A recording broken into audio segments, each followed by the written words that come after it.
انتوا بتسمعوا ذا ويكلي نوب، معاكم ريسارت، والنهارده هنتكلم على موضوع كان شاغل دماغي الفترة اللي فاتت دي. ال- الفجوة الزمنية والمكانية والفكرية والعلمية وكل حاجة اللي ما بين سوق العمل واللي ما بين التعليم الأكاديمي. والكلام اللي هقوله ده مش مبني، يعني مش مثلا انا اخدت كلام واحد صاحبي ف يلا نعمل عليه حلقة وخلاص كده علشان انا قاعد فاضي. لا، الكلام مبني على اكتر من 6 شهور تدوير في جوب بوستنجز كتيرة على مواقع كتيرة، من ضمنها لينكد ان، انديد، وظف وغيره غيره غيره. انا مش بفتكر اسامي، انا عامل لهم بوك مارك وبفتح على طول. الفجوة اللي ما بين سوق العمل والدراسة الأكاديمية، وهي إن مثلا لو بصينا على سوق العمل هنلاقي إن سوق العمل مطلوب فيه حاجات زي تيستنج، حاجات زي optimization، حاجات زي clean code، حاجات زي design patterns وحاجات تانية كتير. الحاجات دي كلها للأسف ما بتتشرحش في الكليات، للأسف. يعني على الأقل في كلية جامعة القاهرة وجامعة بنها وجامعة آه وكذا جامعة، كذا جامعة تانيين برضه، من ضمنهم عين شمس وحلوان وغيره وغيره.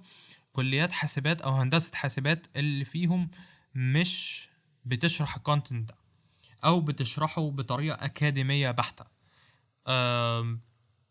وبالتالي ده بيعمل مشاكل بالنسبة للطلبة. السوق مثلا في الانتري ليفل جوبز طالب شوية requirements دي، يعني مش هقول صعبة، بس هقول ان هي مش كل الناس عندها القدرة ان هي توصل لها بالمنهج الدراسي اللي بيتقدم.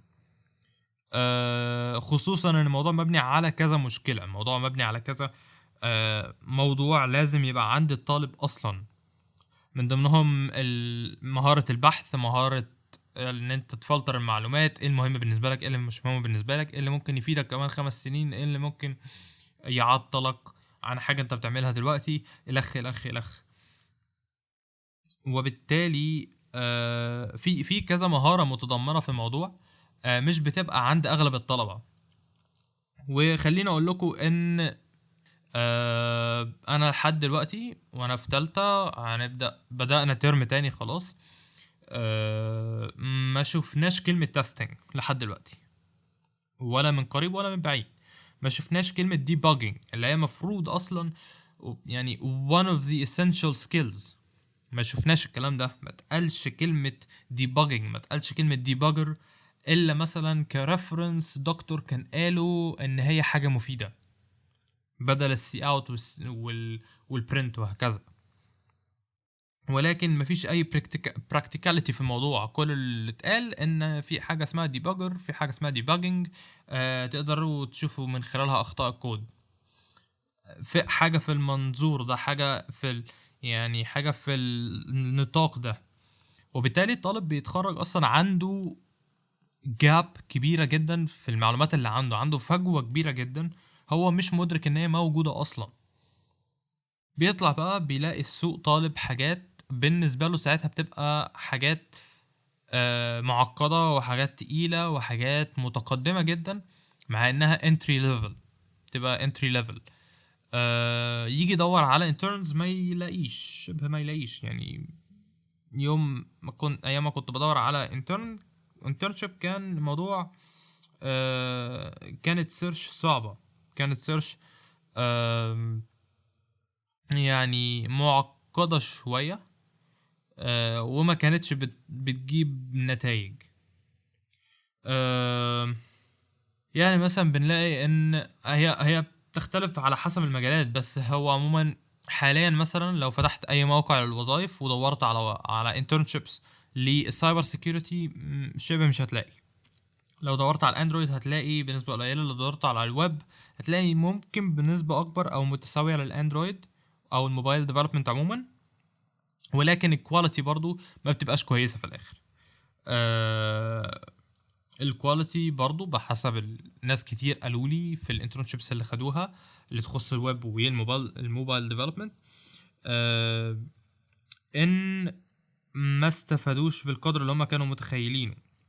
ان هو بيخش الانترنشيبس او الانترنشيب، يعني ما بيلاقيش actual guidance، ما بيلاقيش ان حد مثلا بيدله يمشي ازاي وهكذا، زي في الشركات الكبيره الانترنشيبس بتاعتهم بتبقى متقسمه ازاي.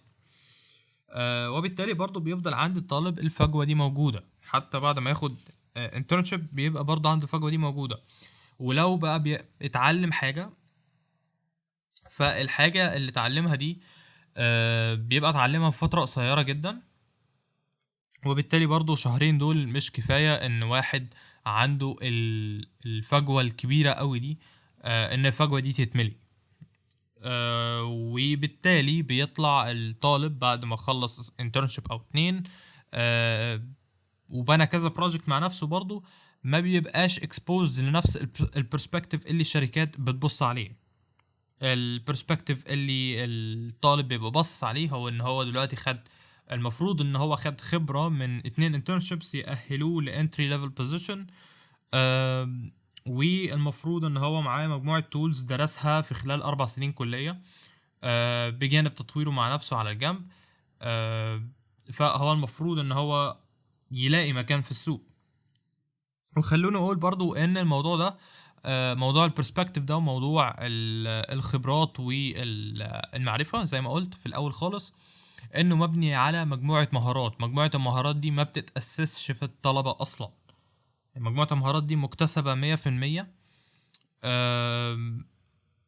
وبتيجي بصعوبة، بتيجي على مدار سنين. وكون ان هي تيجي على مدار سنين بجانب الكلية، بجانب انه مثلا المفروض بيذاكر علشان يفضل بجي بي اي كويس، عشان بعد كده يلاقي فرصة بناء مثلا على الجي بي اي وسكيلز وهكذا عشان يحسن فرصه. فوقته اصلا بيبقى ضيق بالفعل، بيبقى عنده 3 شهور مثلا في الصيف، يا اما ياخد فيهم internship يا اما يبني بيهم side projects. وهو بيبني side projects دي هو بيبقى المفروض ان هو بيكسبلور في كذا فيلد. الموضوع ده بيمتد.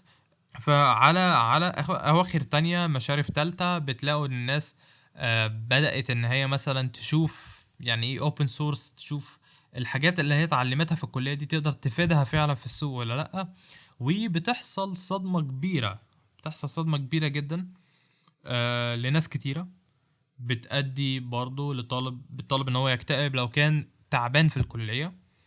وحتى لو ما كانش تعبان، بلاقي في الاخر برضو ان نسبة كبيرة جدا من الطلبة اللي حواليا مكتئبين لأسباب كتير، اللي منهم مش عارف هو عايز ايه، بسبب ان مفيش هدف واحد اتقدم له اصلا. يعني مفيش ان انت التوبيك دي ايه علاقتها بالتوبيك دي، والاتنين دول موجودين في مجال ايه بالظبط. لا، الكلام ده مش موجود. الكلام موجود باسلوب اكاديمي متخلف، مش اكاديمي كويس كمان. لا، الموضوع موجود ان انت مثلا انت دلوقتي بتدرس اوبريتنج سيستمز، فانت تدرس ازاي الاوبريتنج سيستم بيتعامل مع الهاردوير او بيتعامل مع الكيرنل ليفل اللي تحته، علشان ان هو يقدر يمانج الميموري، ان هو يقدر يتعامل مع الكونت انستراكشنز اللي بيتعمل لها اكسكيوشن في السي بي يو وهكذا.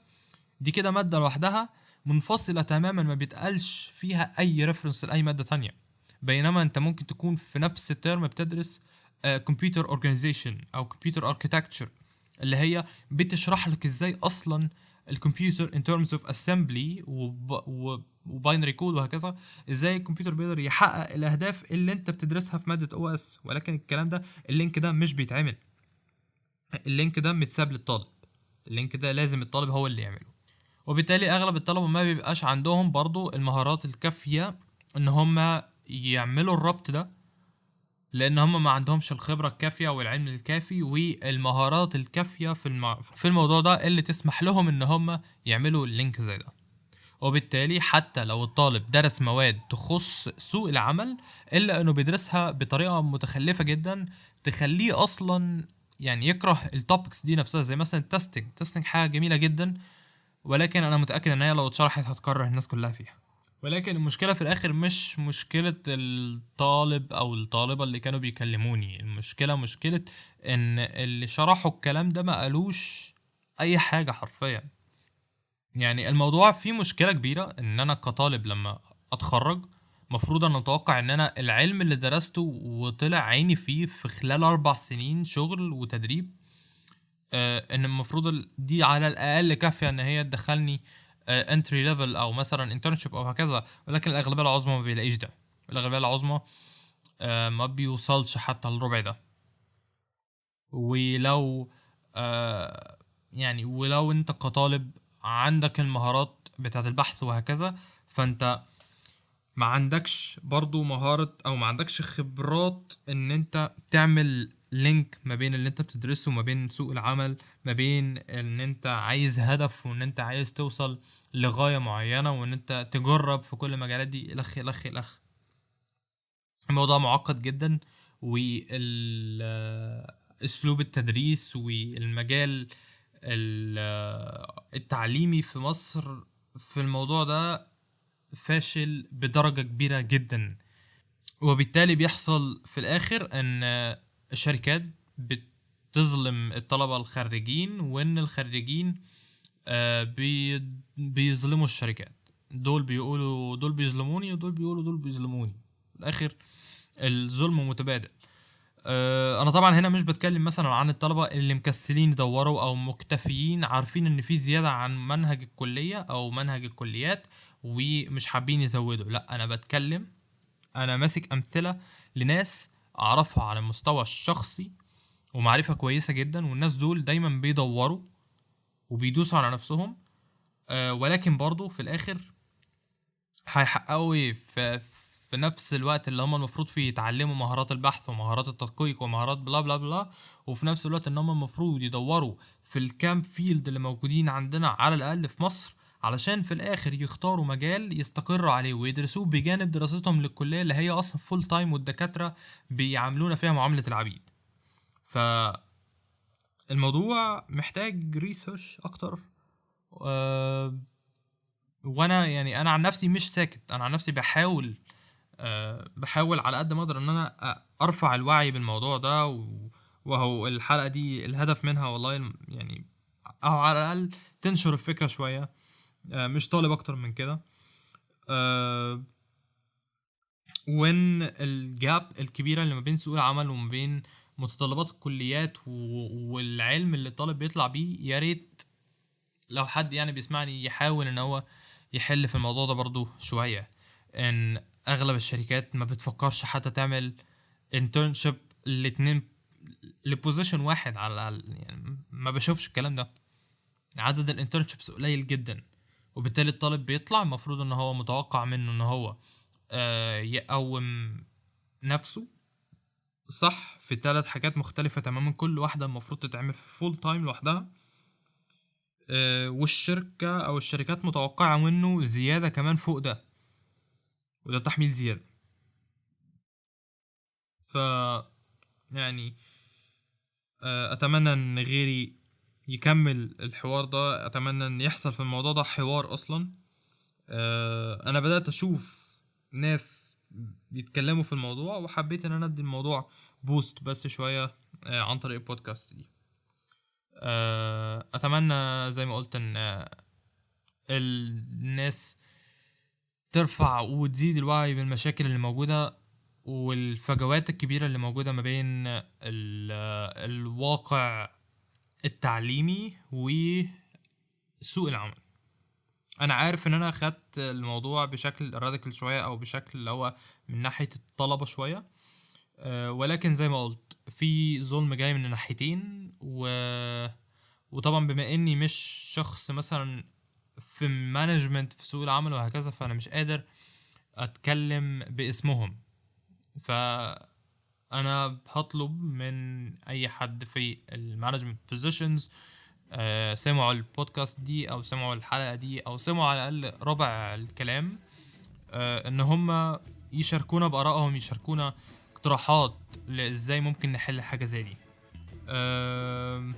ممكن ابقى اعمل تكملة برضو كبارت 2 مثلا او حاجة. والحلقة بتاعة المنتورشيب ان شاء الله هتتعمل. بس اخلص الامتحانات علشان يبقى عندي سكادجول ثابت واقدر ان انا احضرها صح. شكرا لكم واشوفكم في الحلقة الجاية، والسلام عليكم.